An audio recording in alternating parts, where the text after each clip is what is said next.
अस्सलाम वालेकुम viewers, welcome back to my channel. कैसे हैं आप सब? आई होप आप सब खैरियत से होंगे और खुश होंगे। आज के व्लॉग में भी मैं आपसे अपनी मॉर्निंग रूटीन शेयर करूंगी और करूंगी आपसे कुछ अच्छी बातें। सो वीडियो को एंड तक देखिएगा और अगर आप मेरे चैनल पर फर्स्ट टाइम आए हैं तो मेरी वीडियो को लाइक और मेरे चैनल को सब्सक्राइब करना मत भूलिएगा। तो चलिए वीडियो स्टार्ट करते हैं। आज की वीडियो में मैं आपसे बात करूँगी सेल्फ इम्प्रूवमेंट के बारे में। आप कैसे खुद को इम्प्रूव कर सकते हैं, इसके लिए मैं कुछ हैबिट्स आपके साथ शेयर करूँगी। आज मैं आपके साथ 8 ऐसी हैबिट्स शेयर करूंगी जिन्हें आप फॉलो करके अपने आप को काफ़ी हद तक इम्प्रूव कर सकते हैं। मैं ये आपको यकीन से कह सकती हूँ कि अगर आप इन हैबिट्स को फॉलो करेंगे तो आप में पॉजिटिव चेंज लाजमी आएगा। हैबिट नंबर 1 है वेक अप अर्ली। अगर आप सुबह जल्दी उठेंगे तो आप अपने दिन के पूरे कामों को ठीक तरीके से तरतीब देकर सही वक्त पर कर सकेंगे। ये बात तो सच है कि इंसान को उसके मुकद्दर से ज़्यादा नहीं मिलता, लेकिन फिर भी हमें रिज़्क के हुसूल में सुस्ती नहीं करनी चाहिए। अक्सर लोग सुबह लेट उठने की वजह से अपने लंच टाइम पर ब्रेकफास्ट कर रहे होते हैं। मतलब वो लोग अपने पूरे दिन की रूटीन ख़राब करने के साथ साथ अपनी सेहत भी ख़राब कर रहे होते हैं। अर्ली मॉर्निंग उठना बहुत सारे लोगों के लिए बहुत मुश्किल काम है, लेकिन दुनिया के कामयाब लोगों का ये मानना है कि सुबह जल्दी उठना ज़हनी और जिस्मानी सलाहियतों में इजाफे का बाइस है और यही आदत आपको कामयाब ज़िंदगी गुजारने में हेल्प करती है। अगर देखा जाए तो अल्लाह ताला ने भी दिन काम के लिए और रात आराम के लिए बनाई है। अगर आप सुबह टाइम सोए रहने की बजाय रात को सोते हैं तो आपका दिमाग ज़्यादा पुरसुकून होता है। एक कहावत भी है, early to bed early to rise makes a man healthy wealthy and wise. यानी जल्दी सोना जल्दी उठना इंसान को सेहतमंद, दौलतमंद और अक्लमंद बनाता है। सुबह की ठंडी और ताज़ा हवा, चिड़ियों का चहचहाना और सूरज की पहली किरण आपको वो खुशी और सुकून देती है जो लेट उठने वाला नहीं पा सकता। हैबिट नंबर 2 है take care of your mind. आप खुद को जितना हो सके रिलैक्स रखें। अपने घर का माहौल इस तरह का बनाएं कि आपको वहाँ रहना अच्छा लगे। कोई ना कोई अपने घर का ऐसा काम करते रहें जो आपको सुकून देता हो और उन बातों को इग्नोर करने की कोशिश करें जो आपको परेशान करती हैं। हम अपनी लाइफ में बहुत सारे ऐसे लोगों को मिलते हैं जो हमें स्ट्रेस देते हैं, परेशान करते हैं और फिर ना चाहते हुए भी हम उनकी बातों को सोचने लगते हैं। ऐसी बातें जिनसे हमारा कोई वास्ता भी नहीं होता और फिर वो बातें हमारे अंदर बीमारियों की सूरत में ज़ाहिर होने लगती हैं। इसलिए कोशिश करें कि अपने माइंड को रिलैक्स रखें, क्योंकि सेल्फ इम्प्रूवमेंट में माइंड का रिलैक्स होना बहुत ज़रूरी है। हैबिट नंबर 3 है सेल्फ लव।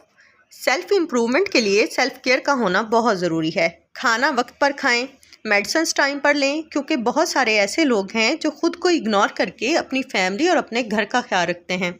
वैसे मैं भी उन्हीं लोगों में से एक हूँ। मैं भी कुछ अर्सा पहले अपना ख्याल नहीं रखती थी। मैं अपनी फैमिली और अपने घर को तवज्जो देना ज़्यादा ज़रूरी समझती थी, लेकिन वक्त गुजरने के साथ साथ मुझे एहसास हुआ कि मेरा घर और मेरी फैमिली जितनी मेरे लिए ज़रूरी है, मैं भी उतना ही ज़रूरी हूँ। एक माँ अपने बच्चों के लिए रोल मॉडल होती है। बच्चे उसकी बहुत सारी चीज़ों को देखकर फॉलो करते हैं। मैंने पिछले चंद सालों में अपने अंदर बहुत सारी हैबिट्स को चेंज किया, जिनकी वजह से मेरे अंदर एक पॉजिटिव बदलाव आया। मुझे लगता है अगर कुछ भी अच्छा करने से हमारी ज़िंदगी में कोई पॉजिटिव चेंज आता है तो उसे हमें दूसरों से लाजमी शेयर करना चाहिए ताकि सभी इसका फ़ायदा उठा सकें। हैबिट नंबर 4, अपने मोबाइल में मौजूद तमाम कॉन्टैक्ट्स को चेक करें। चेकिंग के दौरान अगर आपके सामने कोई ऐसा नंबर आता है जिसे देखकर आपको थोड़ी सी परेशानी होती है तो उस नंबर को फ़ौरन ब्लॉक करके अपने मोबाइल से डिलीट कर दें। ट्रस्ट मी, आपकी लाइफ की बिग इम्प्रूवमेंट में से ये भी एक इम्प्रूवमेंट होगी। Habit number 5, spend your time with nature. अपने दिन का थोड़ा सा वक्त नेचर के लिए निकालें। अपने घर में प्लांट्स लगाएं। अगर आपके घर में टेरेस या छत है तो वहाँ पर परिंदों के लिए छोटे से बर्तन में पानी और कोई दाल या चावल वगैरह उनके खाने के लिए रखें ताकि वहाँ पर परिंदे आएँ। शाम की चाय टेरेस में एंजॉय करें या रात को कुछ देर के लिए खुले आसमान तले बैठें। आपको बहुत रिलैक्स फील होगा। ये चीज़ें हमारे माइंड में पॉजिटिविटी लेकर आती हैं। जब आप पॉजिटिविटी के साथ जीने की आदत डालेंगे तो आपको अपनी पर्सनैलिटी में काफ़ी हद तक इम्प्रूवमेंट महसूस होगी। Habit number 6, always plan your life. आप अपनी लाइफ में जो भी काम करना चाहते हैं उसे पहले प्लान कर लें। डेली, वीकली, मंथली बेसिस पर आप जो भी काम करना चाहते हैं हमेशा उसकी पहले प्लानिंग करें। जब आप अपनी लाइफ में छोटी छोटी चीज़ को भी प्लानिंग के साथ लेकर चलेंगे तो आप अपनी लाइफ को बहुत हद तक इम्प्रूव करेंगे। Habit number 7, dress up smartly. चाहे आप घर से बाहर जॉब करती हैं या अपने घर पर हाउसवाइफ हैं या होम मेकर हैं, अपने आप को हमेशा प्रेजेंटेबल रखें। अगर आप अपने घर का काम करती हैं तो इसका हरगिज़ ये मतलब नहीं है कि आप अपना ख्याल रखना छोड़ दें। जो मिला वो पहन लिया, अच्छा है या नहीं कोई फ़र्क नहीं पड़ता। डेली अपने घर का काम फिनिश करने के बाद शावर लें और अच्छा सा ड्रेसअप हों। अपने आप को प्रेजेंटेबल रखें ताकि जब कोई बाहर से आए वो ये ना समझे कि आप कोई काम वाली हैं, बल्कि आपको देख के उसे ये लगे कि आप क्वीन ऑफ द हाउस हैं। इस बात को अपने माइंड में बिठा लें कि अगर आप अपना ख्याल नहीं रखेंगी तो कोई भी आपका ख्याल नहीं रखेगा। आपको अपने घर, बच्चों और शौहर के साथ साथ खुद का ख्याल भी रखना है। हैबिट नंबर 8 है never let others to control yourself.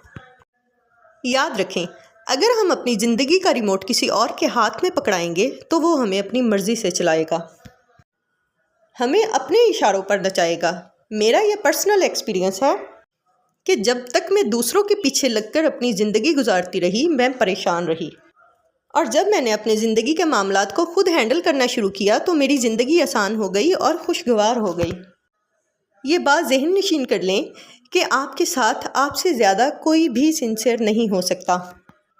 आप अपने खुद ही सगे हैं। हो सकता है किसी का दिया गया मशवरा आपके लिए सही ना हो, वो आपका अपना बनकर आपके साथ कुछ गलत कर रहा हो।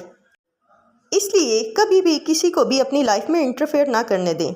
अपनी ज़िंदगी की खुशियों का स्टीयरिंग किसी के हाथ में ना पकड़ाएं। आई होप मेरी आज की वीडियो से आपको कुछ ना कुछ नया सीखने को ज़रूर मिला होगा। मेरे बच्चे यहाँ पर बेबी से एंजॉय कर रहे हैं, उससे बातें कर रहे हैं।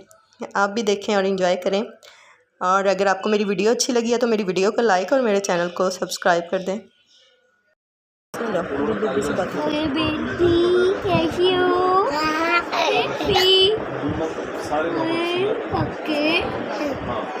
मुझे इसकी नाक सही हो रही है ना?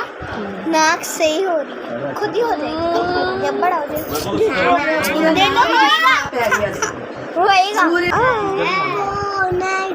ये भी ब्रीरा जैसा ही है, इसे भूख लगी है ना मुंह में फिंगरप्रिंट डालते। इसका ये क्या है?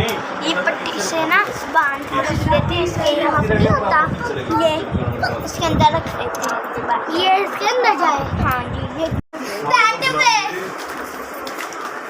काका को मैं पकड़ूंगा।